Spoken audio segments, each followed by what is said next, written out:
Marketing. Marketing people. Delaney. What's up? Good.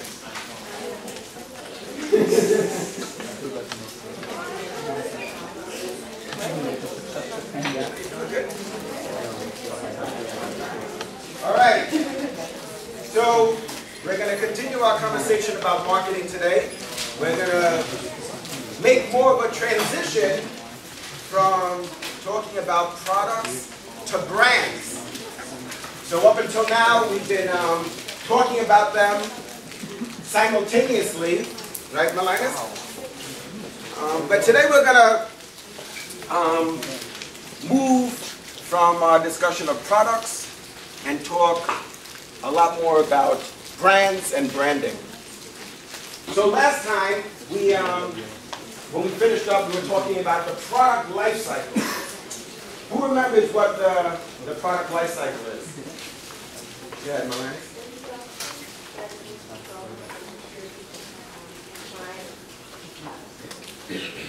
Right, so there's several stages. Myles is saying there's several stages in the product life cycle. Introduction. So introduction is at the point when we launch the product into the marketplace. And at that point in time, we could call that time zero. At that point in time, sales are also zero. And so that's what this curve shows, is that on this axis, we're looking at time.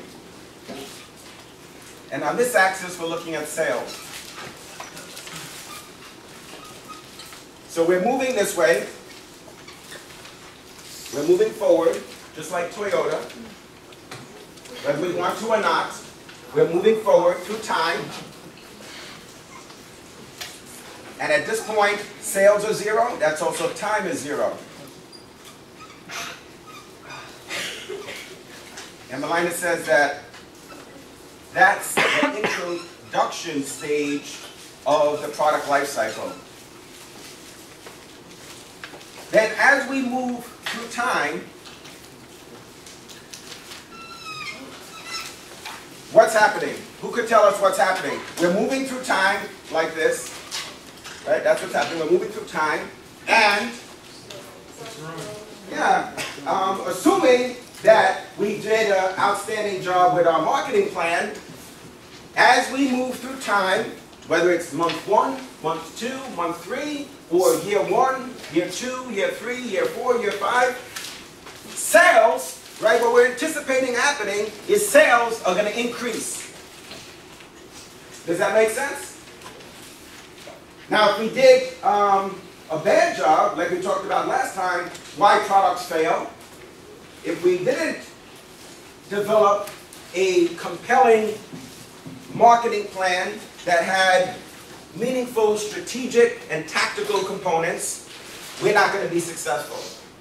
If our timing is bad, we're not going to be successful. Those are some of the reasons why products fail. What else? What is another reason why a product might fail? Bad product line? Yes, absolutely. What else? Go ahead, Yana. The product is not necessary.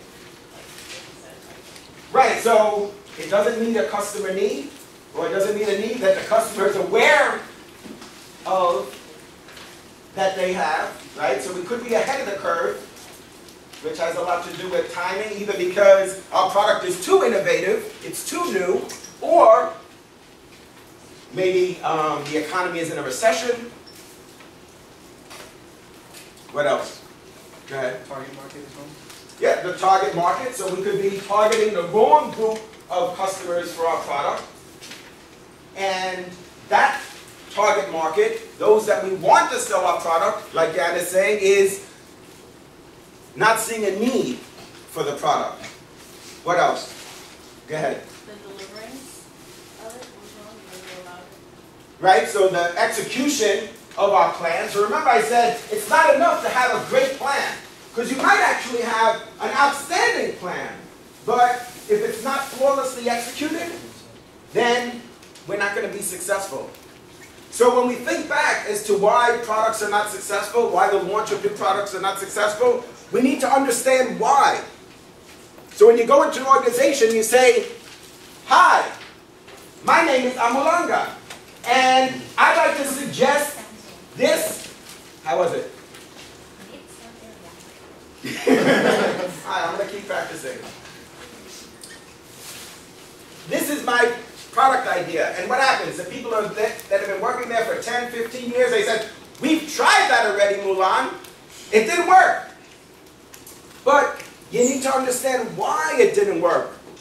It might have been a great product. It might have met the customer need, but the plan was not flawlessly executed.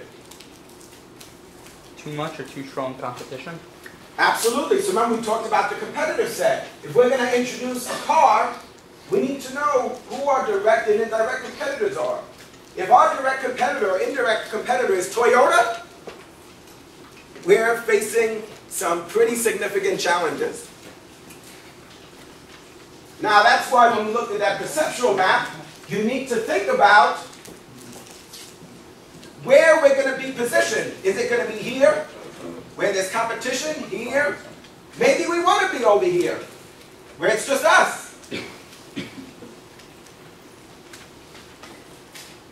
So definitely, we might have had a great product that met a customer need, but the competition was too far entrenched, right? Too well entrenched in the market.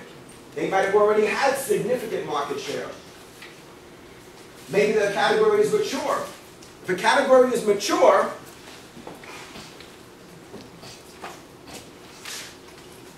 so this is growth. We're seeing sales are increasing. Then we have maturity.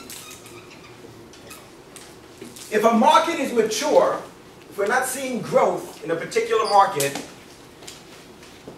and it doesn't need to be zero growth, it could be 2%, 3%. That's not really the kind of growth that we're thinking of when we're saying that a market is growing. We're talking about 50%, 100%. Some markets are growing 300% per year. Remember we said the beverage category. The beverage category is very mature in the United States. $200 billion a year in sales at retail, but it's only growing 2 to 3% per year. That's a mature category. Now that doesn't make it bad. I mean, we'd like to have a piece of that $200 billion category. Coca-Cola is very profitable. They have billions of dollars in sales and profits. So it's not bad. We just need to understand the competitive dynamic. We need to do an analysis to understand the market attractiveness. And that market attractiveness could be low or it could be very high. At some point, remember, we're just looking at what could be. So all the things that we mentioned so far about why products fail, we may not get to here. We may not get to this point. We may not get to that point. We may not get to this point. The product might be a bust. This tells us what will happen if things go well. This is what we can anticipate. That's why this is so insightful and so meaningful, because why? Why is this so insightful? Even if it doesn't, our curve doesn't exactly look like this. Why is this so meaningful to us? Why is this helpful to us as marketers? So if we're managing a business, if we're the vice president of marketing, or we're the brand manager in an organization, why is it helpful to understand the life cycle of a product, as it's illustrated here?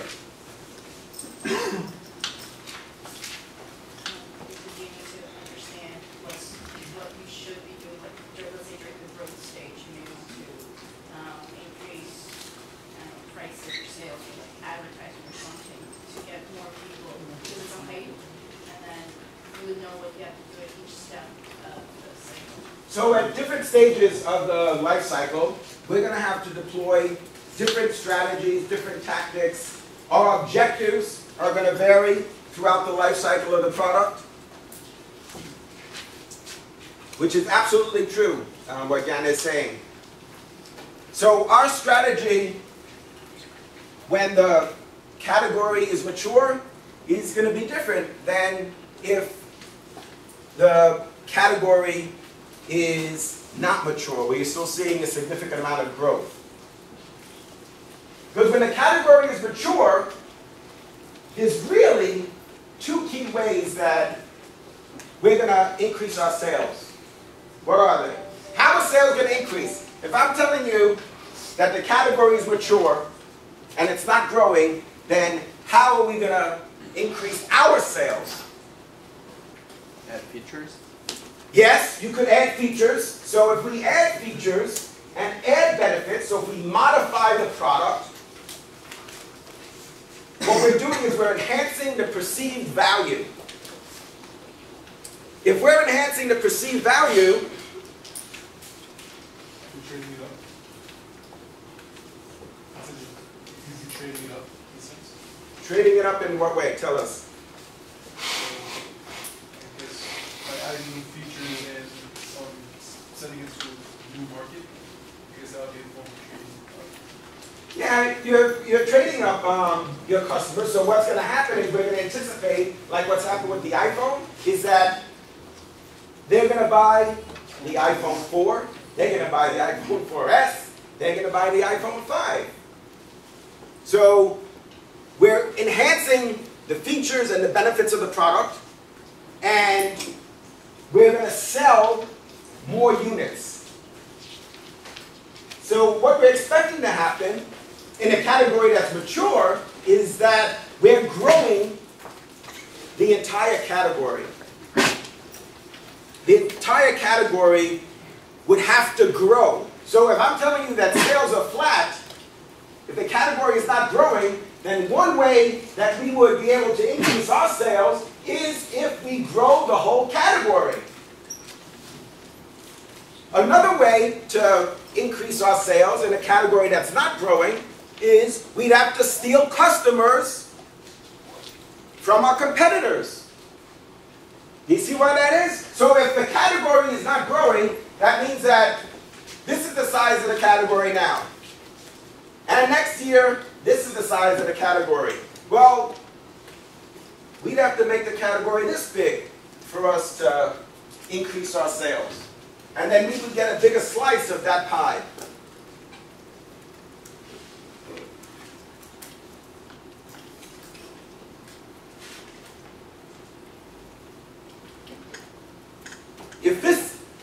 If the category here doesn't change, right, the size of the category doesn't change, then we'd have to steal the share that our competitors have, steal their customers.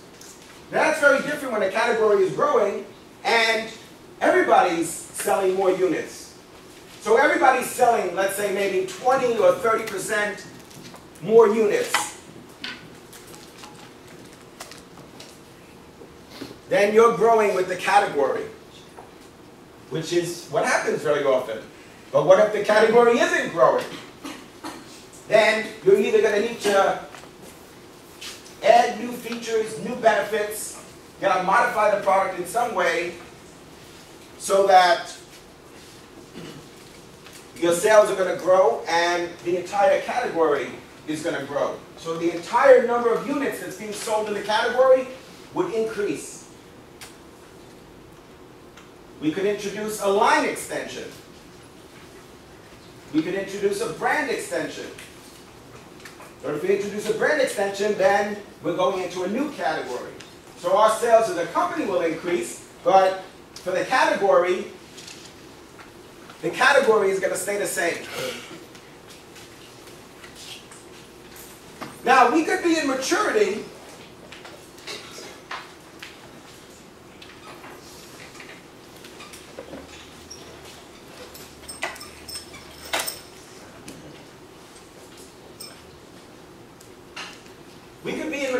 for a long time. There's nothing wrong with that. We might be selling products in a category for 50 years, 100 years, and the category is mature. That's not a bad thing. Like I said with Coke, They're very profitable. They're making billions of dollars. But the category is mature.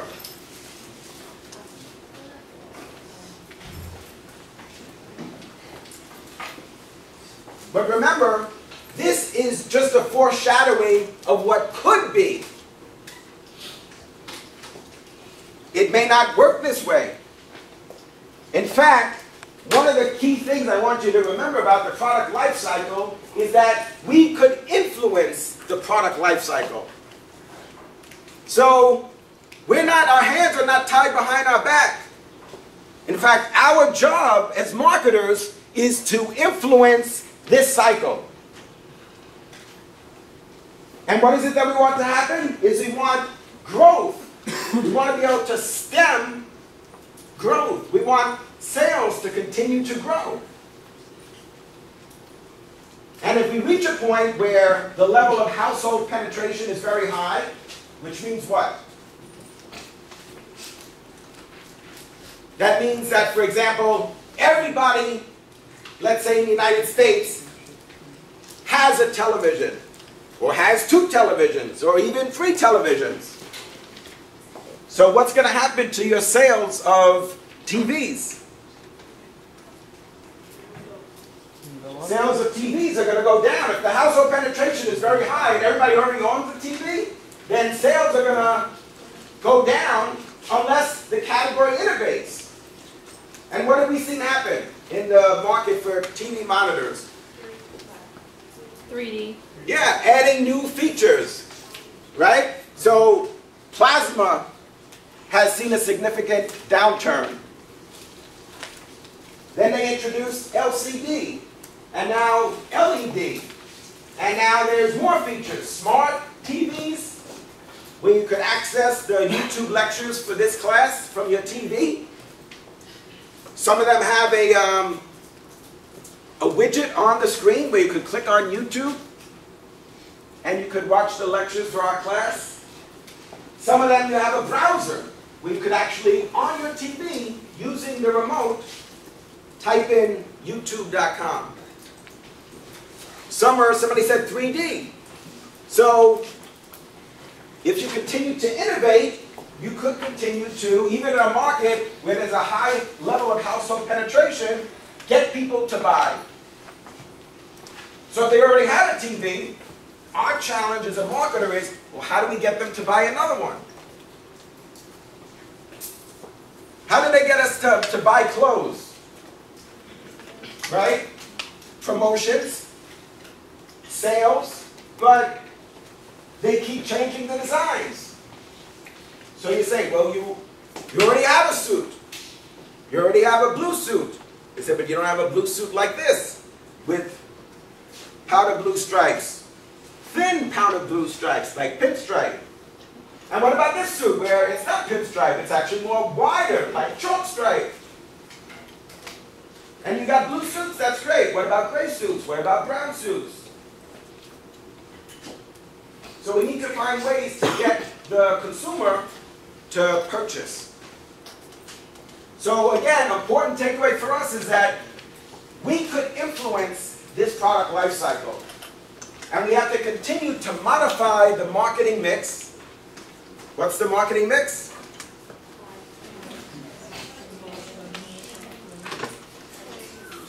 The marketing mix is the 4 Ps, right? Price, place, promotion, and product. We need to continue to modify those throughout each stage of the product life cycle. So when we say modify the marketing mix, what does that mean? Well, it means that if we're going to modify the price, then we have to decide if we're either going to increase the price or lower the price. Or the price is going to stay the same. That's a strategic decision. That's not a no-brainer. We have to decide when we introduce the product if we're going to use a penetration pricing strategy, which means that we introduce the product at a low price to try and sell a lot of products in a very short period of time, or we could use a skimming pricing strategy, which means that we introduce the product at a higher price and then lower the price in a planned way over time.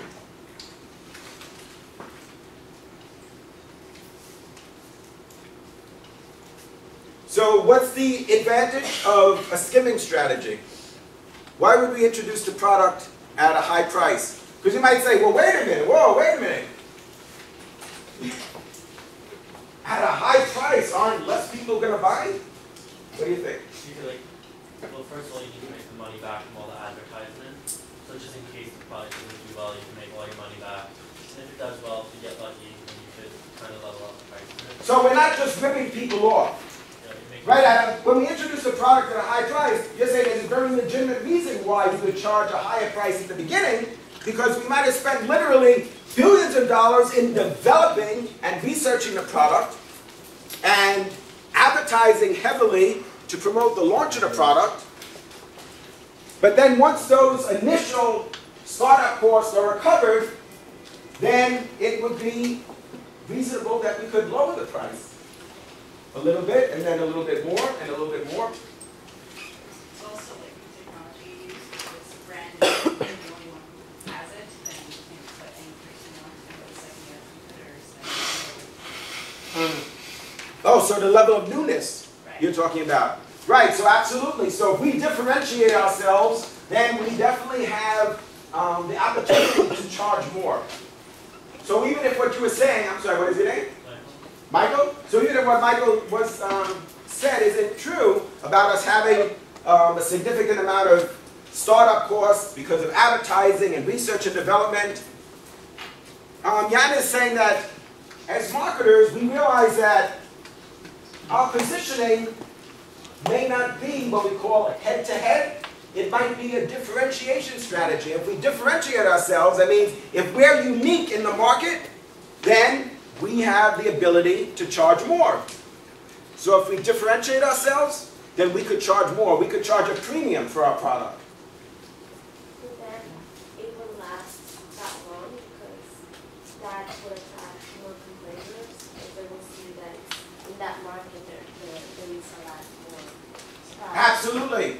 So everybody get what Myles is saying? She says, yeah, that's going to be a short-lived phenomenon because competitors are also doing analysis. They're also doing SWOT analysis.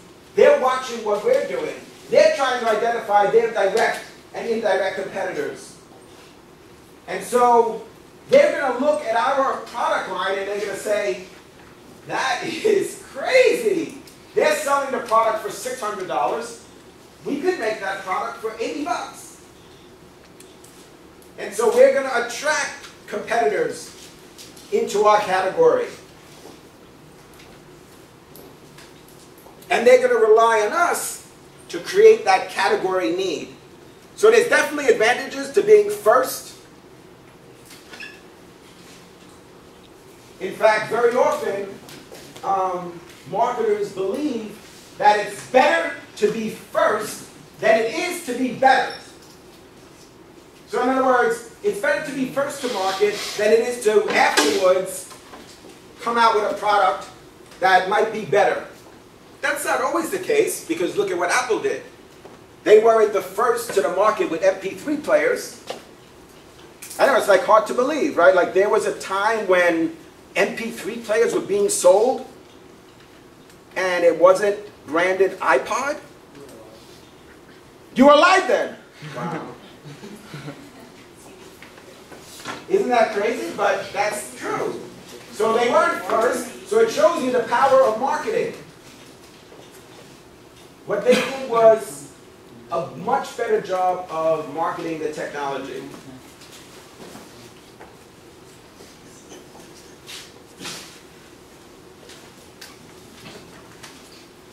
So, that being said, understanding the different types of product, the different types of product types, and the life cycle of a product,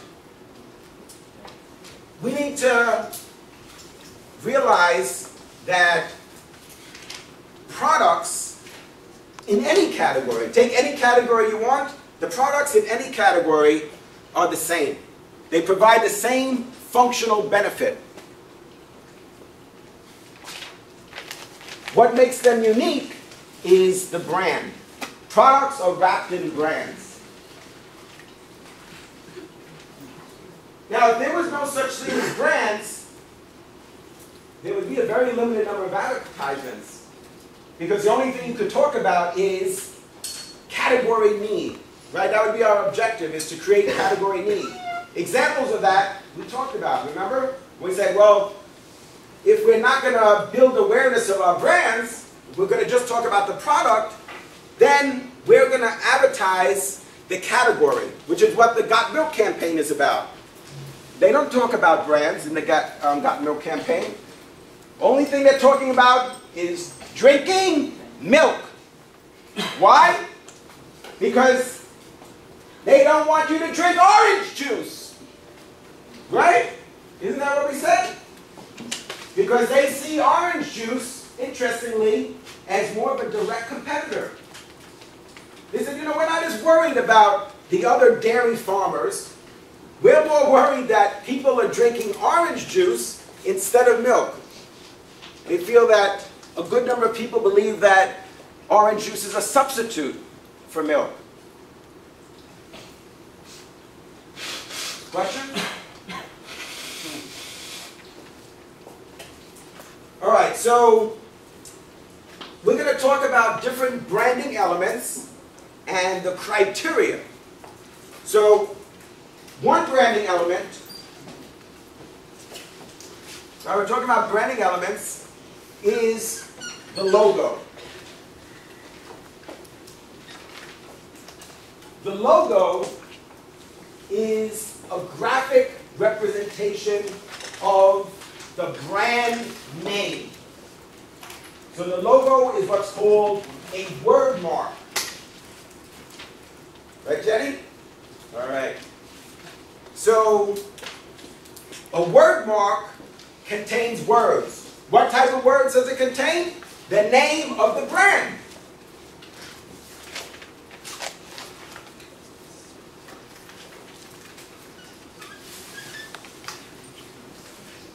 That's a logo. That's a graphic representation of the brand name. This is a logo. Well, this is like their logo now.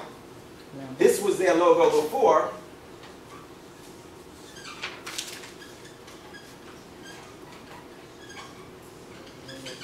It doesn't look like this? No, really? Come on.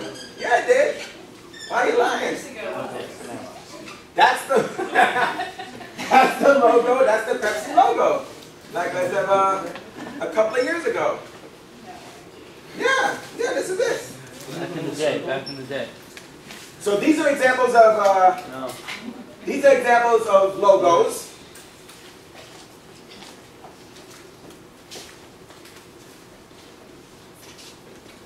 Companies very often use symbols. Now a symbol is not a word mark.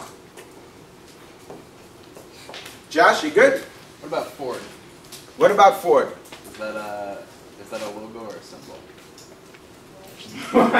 Well, yeah. You want to come up and draw it for us? Well, it's the oval with the Ford inside of it. Ah, interesting. So, why would you think that's not a logo? If this is their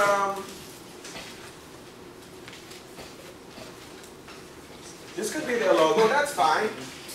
Your logo could be, does it look like that? Come on, work with me, people. You guys, hey, anybody wants to come up here, I'll give you the marker. No problem. Come on, Joseph, what are you guys? Who's gonna come on? Where's Steven? Come on, you guys. Anytime. All right, so your logo absolutely could be encapsulated. You know, it's no problem. We could put this, you know, in a rectangular shape. We could put little stars here, whatever you want. That's fine. That could be our logo. It doesn't need to be just you know, these letters by itself. No, but Ford, they don't have the technical their symbol because that's what they use.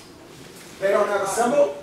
That's what they use. No, it's fine. Companies, when you're developing a branding strategy, you don't need to include a symbol, that's okay. So some companies don't have symbols.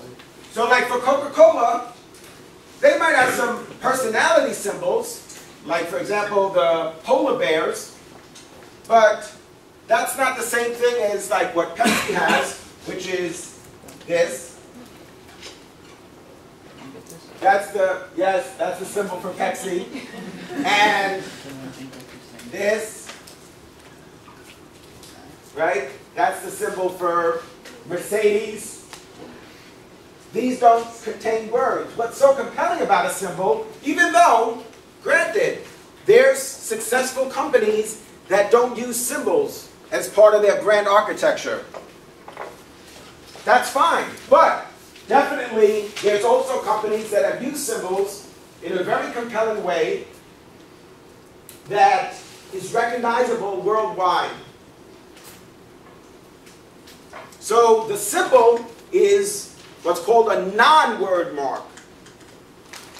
So a non-word mark is a graphic representation of the brand, period. Not the brand name, of the brand itself. See, because we say the logo is a graphic representation of the brand name because it includes the brand name.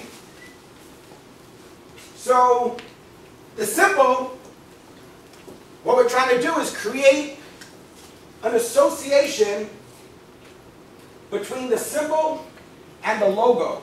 And we want to have associations with our brand that are strong, unique, and favorable.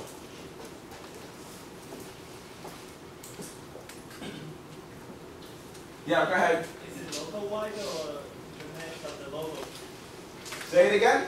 The logo is registered as international-wide or it's just for the country? Is the logo, do we have trademark protection, let's say like outside of the US? Yeah, like somebody else can copy other countries? No, they're not supposed to. And other countries, though, are starting to realize that there's values in creating powerful brands. And so now they're trying to do the same because they recognize that the Coke brand, for example, is very valuable. Who remembers what the value of the Coke brand is? 70 billion.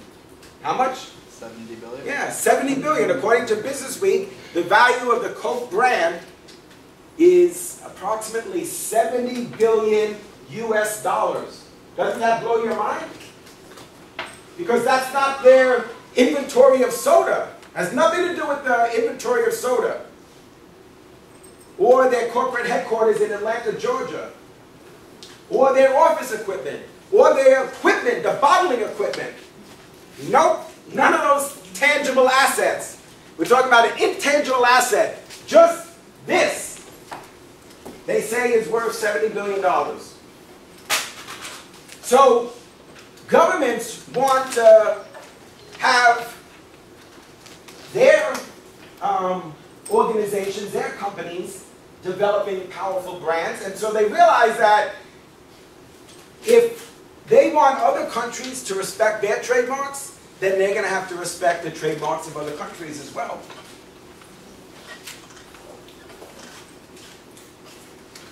So for Coke, you'll see Circle R, which means it's a registered trademark. But even before it's actually registered, you could get trademark protection. So one of the criteria for developing a branding element is that it needs to be protectable. So if we develop a logo, if we develop a symbol, if we develop a tagline, a slogan, packaging,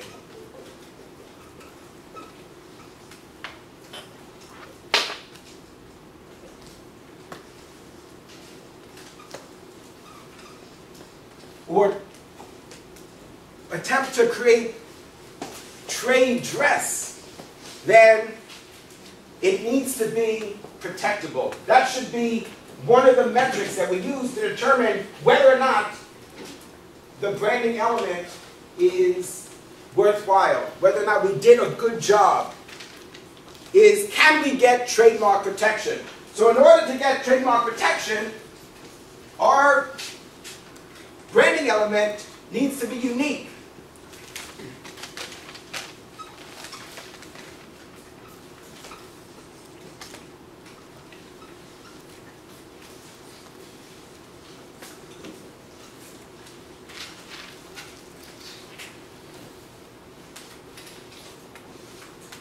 You can't trademark words in the dictionary.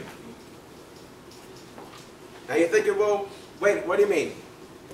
Yeah, you can't trademark words in the dictionary. So what some companies do is they make up their own words. Why? Well, one of the main reasons is because they want to be able to get trademark protection. They don't want people to copy their logo. So the question is Apple, the word Apple, trademarkable? No. But that's the name of the brand. So the brand name is also a branding element. But what's trademarkable is this. That's an apple, y'all. It is an apple. Look. Right? That's an apple. If you use fonts, well, it doesn't. What, you want me to draw a picture of the dog again? It was a dog. Yeah, the cow. There's cows and dogs too.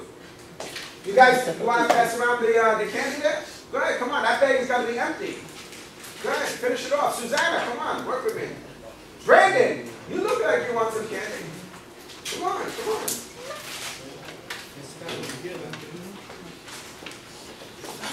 So you might be surprised. You're like, what? Yes, big companies make big mistakes. So your brand name, one of your branding elements is your brand name. Now, you may not be able to get trademark protection for your brand name if your brand name is a word that's in the dictionary. Now, if you have trademark protection, that means that other people can't use that name.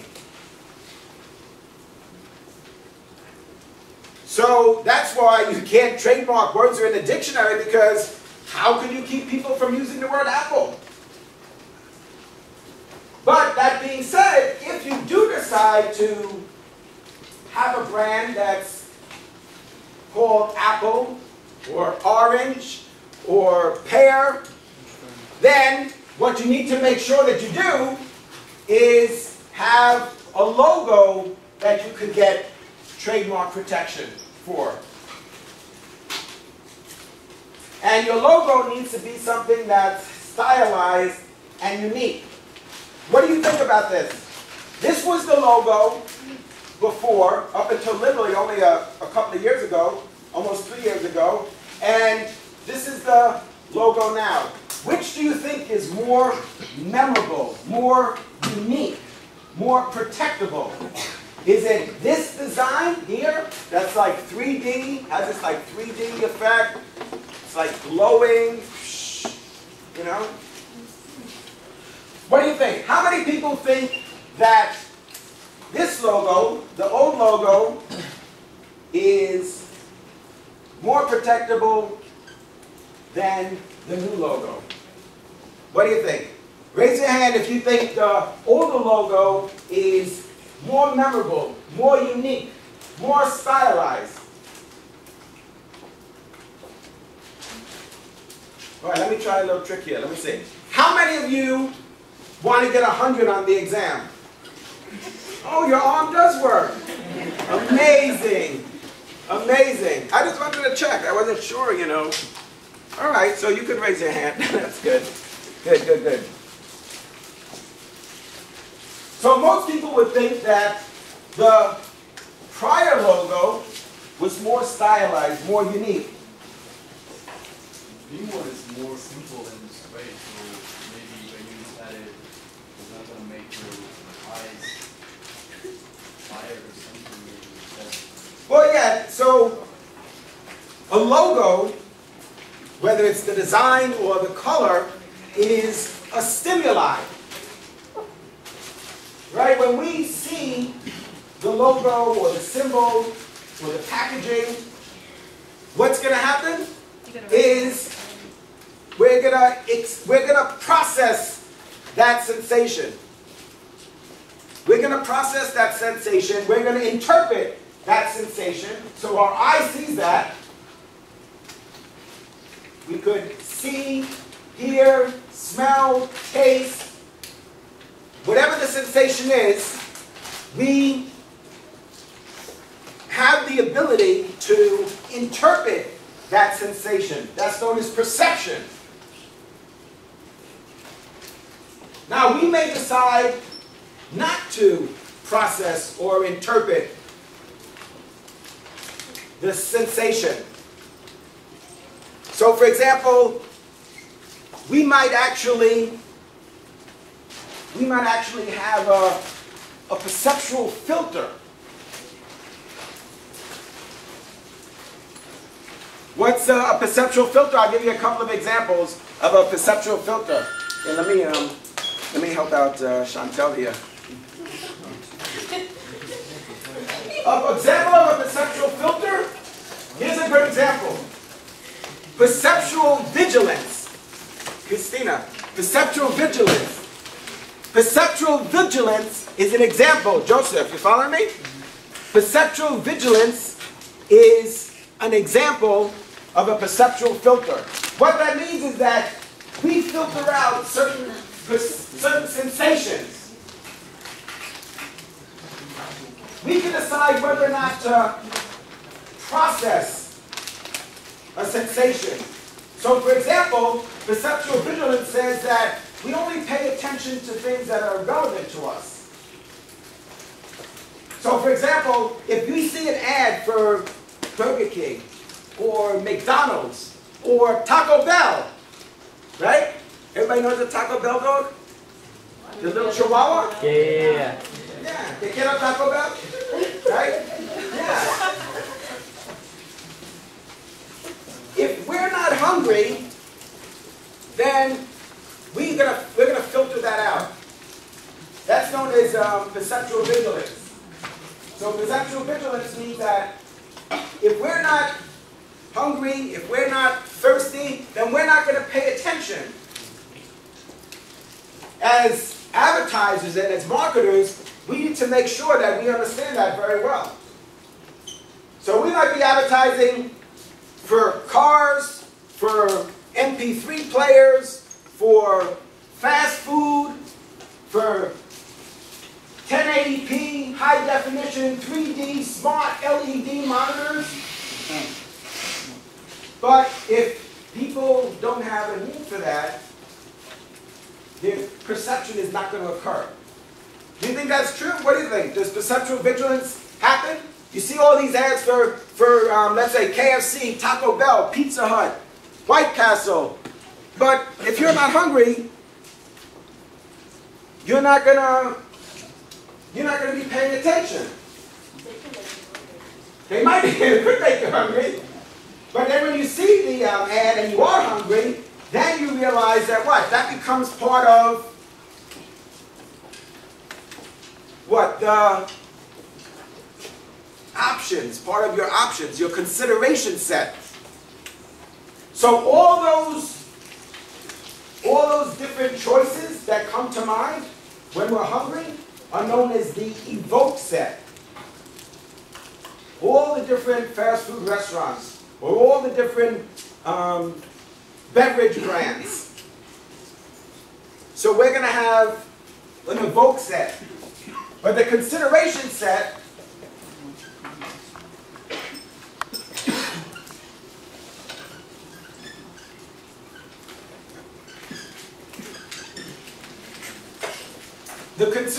set are only those brands that we seriously consider purchasing.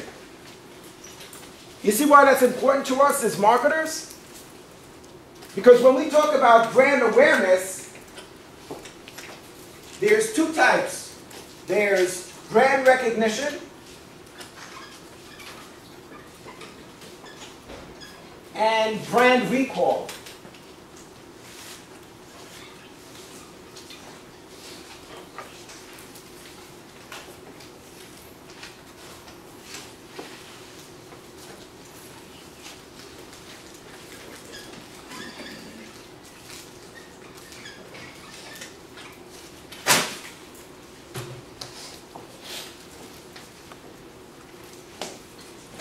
So when we're doing research to try and understand the level of brand awareness, we're trying to understand, for example, the ability for us to retrieve from our memory the brand name. Remember, the brand name is one of the branding elements. We have to retrieve from our memory the brand name. The first brand that comes to mind in the category when we're doing research is what we refer to as top-of-mind awareness, which is the most enviable position. So when people say, give us tell us the name of 10 beverage brands, the first one that comes to mind is what we call top-of-mind awareness. But brand recall, that's known as brand recall, brand recall is important for us to measure, and we want to track our level of brand recall and brand recognition over time. Why? Why is that? What is that going to tell us?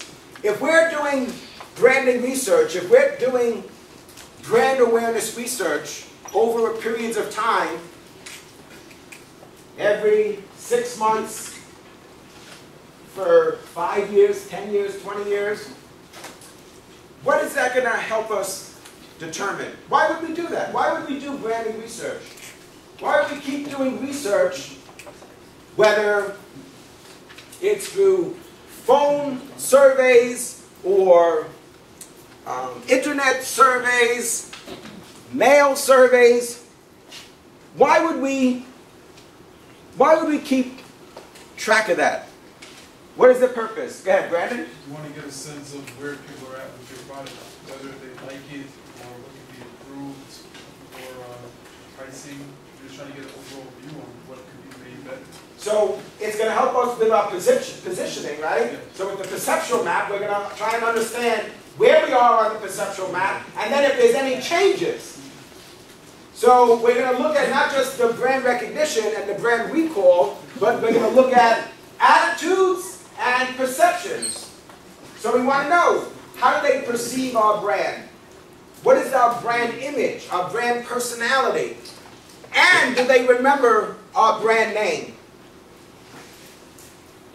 That's gonna, go ahead, tell us. It's also about relevance, to know like what's relevant right now. So if you do like a cell phone search over the next 4 years and the first thing that comes up is iPhone, you know that iPhone is doing something to remain relevant. So that may be your biggest competition. So it kind of helps you figure out who your competition is and what you need to do to better your brand. Right, absolutely. So it's not enough to have a brand name, a logo, and a symbol. Even if you have brand awareness, it has to be relevant. That's an excellent point. Like, for example, when AT&T took over Singular Wireless, Singular had worked so hard to create a unique brand identity that was, like what Kenny is saying, Lewis, right? Oh, that's you? Wow, why are you playing on me like that? Trying to confuse the professor. Hey, let me see. Oh, I know. Williams. Warren. Oh, come on. I was close. Chiamoni, right? Chiamani. All right. That's who I'm going to grade your exam, too. Well, no. Close, but no cigar. No, I'll give you a break. I'll give you the benefit of the doubt. Don't worry. Chiamani. Right, Mulan? Okay.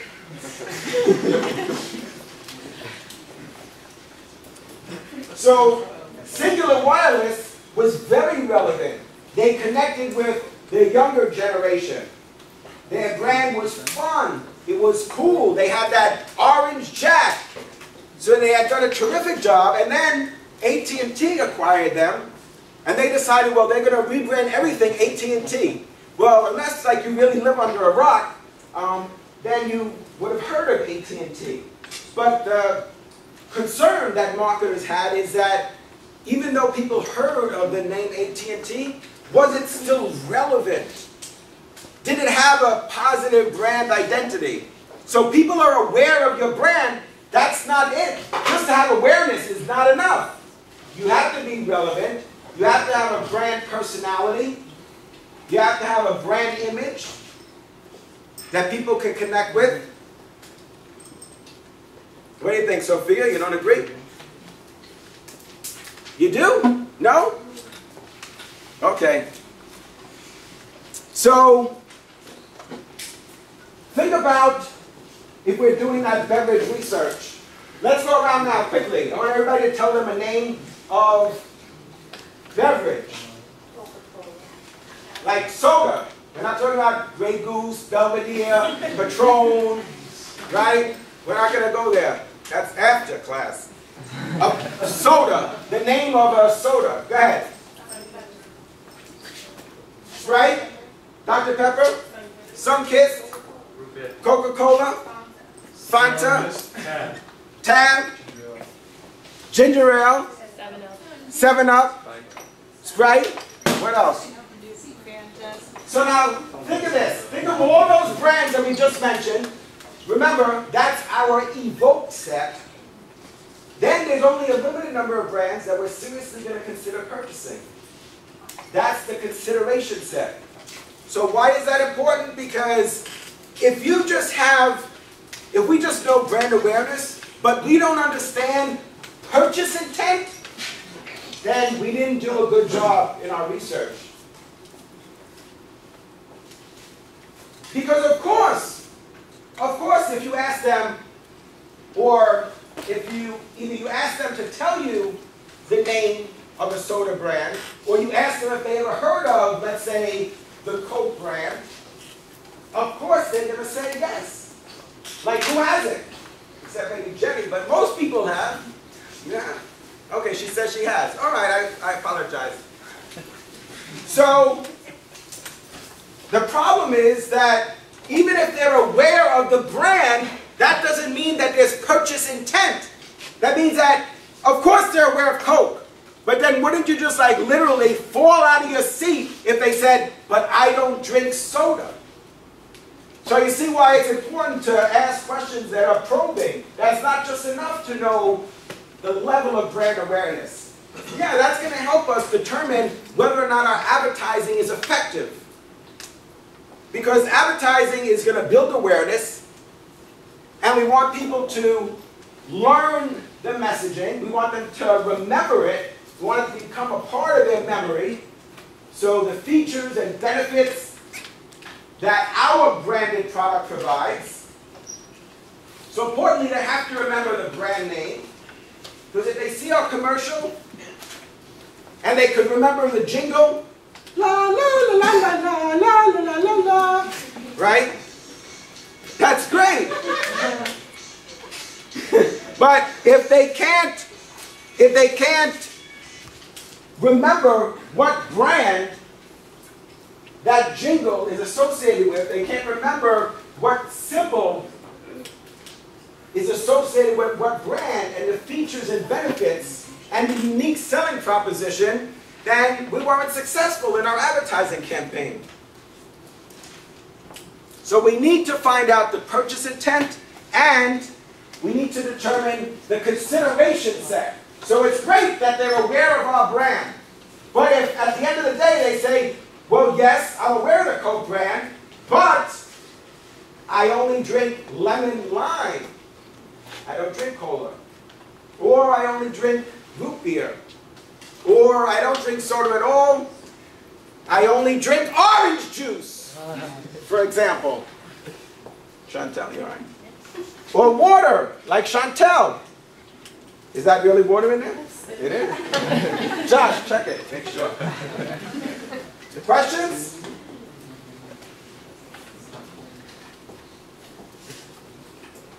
Any questions? Oh wow, we still got like 2 hours. Okay, so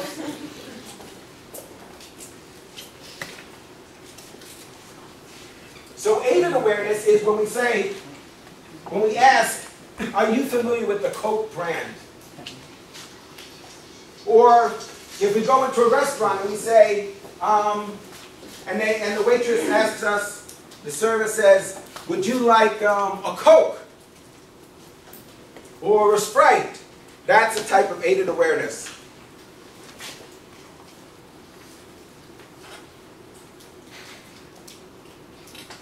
Unaided awareness is when they say, well, what would you like to drink?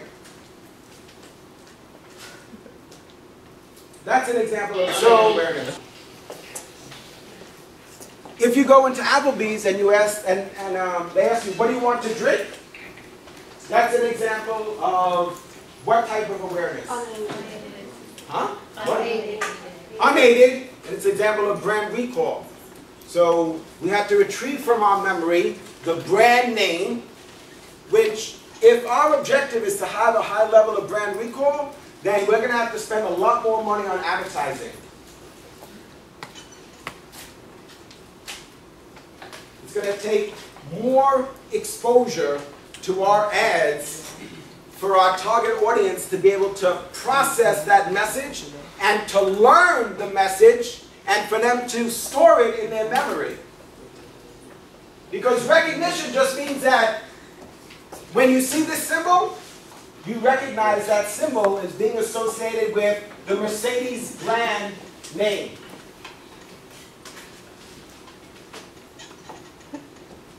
That's brand recognition. When you see the packaging, and you recognize the packaging, you recognize the logo, and possibly the symbol, and the trade dress. So some companies have a very strong trade dress. They have a color that's associated with their brand name. Like McDonald's has a strong association with their brand name, and the color's red and yellow. Which one? Tiffany, absolutely. They have sort of a teal blue color, like my shirt, that's part of their trade dress. That's very memorable. Chase, that was very impressive a few years ago. They used the color blue as part of their trade dress, which now you're, many of us are very familiar with that. We recognize that when we see it. What about Kodak? Yellow. Kodak yellow? And red. Kodak yellow and red? Yeah. Okay. And red? Red like this? Yeah, the Kodak. What about like what Marina, that kind of red? You know, the color, we have to specify a specific Pantone number. Pantone is a color matching system. It's not just, it's red, but we have to specify what shade of red, because there's a lot of different shades of red.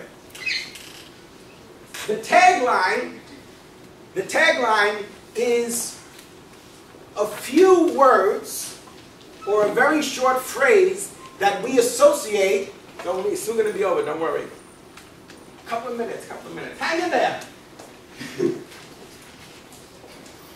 That embodies the positioning or the unique selling proposition of our brand. That's very enduring. That's not something that we change on a regular basis. So we have our logo, our symbol, and then we have a tagline. That's not the same thing as the slogan. The slogan is the key message for an advertising campaign. The slogan we're going to change on a regular basis because remember we were talking about perceptual filters? There's perceptual vigilance, there's perceptual defense. Perceptual defense means we block out messaging that makes us feel uncomfortable. Like for example, if you're a smoker and you see a billboard that says, smoking causes cancer, you're not going to read that, right? You're going to filter that out. Who would want to? So we have to think about that and understand that as marketers, advertisers. If you want to have a billboard that says smoking kills, who is your target audience? Is it really smokers? Because perceptual defense, the concept of perceptual defense says they're going to block that out. Maybe the families. maybe the families, non-smokers. Adaptation is a type of perceptual filter that says that when we become so familiar with the ad that we stop paying attention. We get used to it. So we might get used to it for a variety of different reasons. Adaptation could happen for a variety of different reasons, but one of the main reasons is because we see it too many times. And after a while, when you keep passing that same billboard every day on the way to the college, whether it has anything to do with smoking or food, we stop paying attention. And so that's why the slogans and the advertising keeps changing, because companies realize that wear out, advertising wear out occurs. The message gets tired. And so they keep changing the slogans. That's the theme for an advertising campaign. They keep changing the theme and the commercials and the print ads and the billboards for a particular company because they know adaptation is going to occur. People are going to stop paying attention.